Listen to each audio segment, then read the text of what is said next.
This word beatitude, it's just a Latin word for blessing. I'm not sure why we still continue to use it.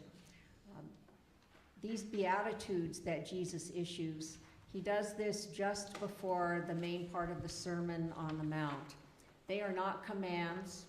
They are not conditions of salvation. They are not some kind of judgment. He doesn't, for example, say, get out there and make peace or else. What he does do is make the idea of these blessings possible to any of us who want to align ourselves with this kingdom of heaven that is here and always coming.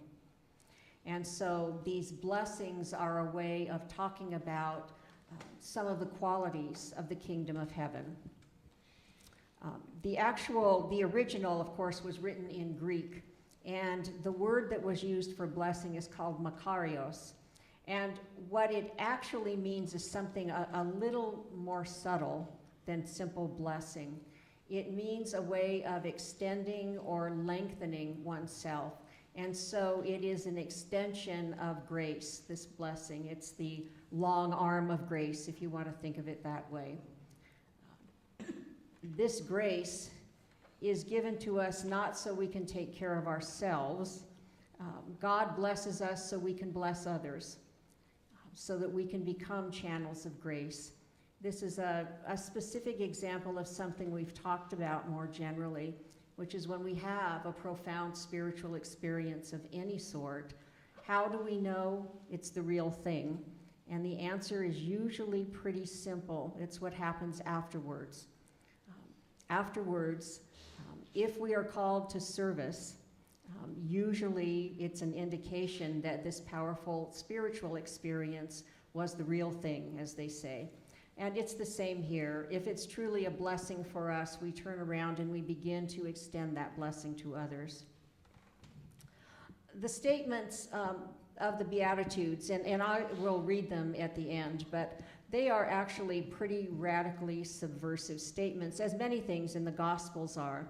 But we get very familiar with the words, and it's easy for them to lose the impact of just how incredibly radical they were in Jesus' time, and frankly are still pretty radical in our time. So over these next weeks, we'll talk about various of the Beatitudes, but I just want to take one and very briefly talk about it. Blessed are the poor in spirit, for theirs is the kingdom of heaven. So this is poor in spirit and poor materially we're talking about. And it undercuts this persistent belief in the first century and in the 21st century that if we are gifted with many material goods, if we are lucky and we have wealth, that somehow we are blessed by God. It's a form of prosperity gospel. It is the exact opposite of what we hear in the Gospels. And then this idea of being poor in spirit. What does that mean? To be poor in spirit is to be spiritually bankrupt. And we don't think of ourselves, right, as being spiritually bankrupt and therefore open to the blessing. But it is a condition of the kingdom of heaven that our spirituality is not something of a self-sufficient kind of spirituality. That it is one that comes from being emotionally oppressed or being disillusioned or in despair or in need of God's help. When we don't have that spirit within us, we open up a space for the blessing of God's Spirit to come in. So it's very radically different from what common understandings have been, as I say, over these 20 centuries. So how do we extend a blessing if this is what we are called to do when we feel these blessings of the kingdom?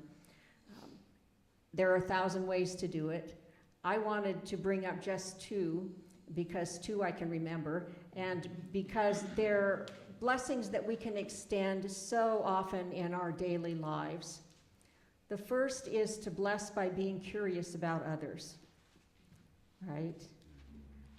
There's something really powerful about moving toward another and inquiring of them. who they are, how they are in the world, allowing them to feel and be seen by us. It's a powerful and profound blessing, this offering of curiosity. And it's something that I believe follows from having a heart that has been opened to compassion. Because when we look out with that heart of compassion, the people around us actually become infinitely interesting.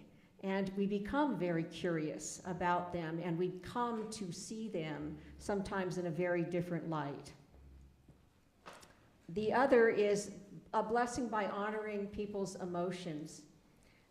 Even with lots of training, and I certainly find this for myself, when somebody is very deeply in grief, or very angry, or some other way having these very strong emotions, the first little impetus is, how do I fix this? Well, usually you can't fix it, and usually it's not appropriate. But what we can do is to sit with the person and make space. Our presence is the great blessing that we can offer in that situation. So when I was a kid, by the way, my mother used to have us memorize things. And the way we would know what we were supposed to memorize is it would appear on the bathroom wall, sort of in front of the toilet. And I can remember when I was about 9, the Beatitudes appeared there. And I did memorize them, and probably what was a King James translation. It was beautiful, but again, when words become very familiar, they can lose their impact. So I want to close tonight by reading the Beatitudes, but this is from the Message version of the Bible. The Message version is often not entirely accurate, but it can sometimes really contain the ultimate truth in these passages. You're blessed when you're at the end of your rope. With less of you, there is more of God and God's rule. You're blessed when you feel you've lost what is most dear to you. Only then can you be embraced by the one who is most dear to us.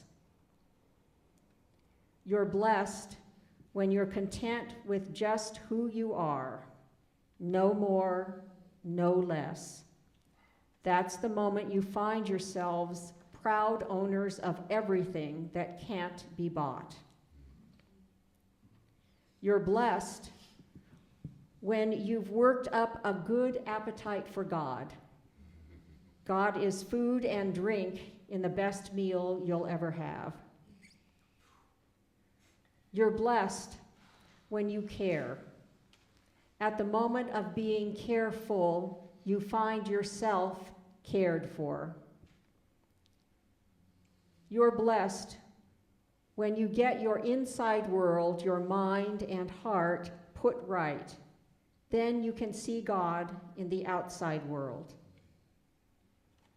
You're blessed when you can show people how to cooperate instead of compete or fight. That's when you discover who you really are and your place in God's family. You're blessed when your commitment to God provokes persecution. The persecution drives you even deeper into God's kingdom. Amen.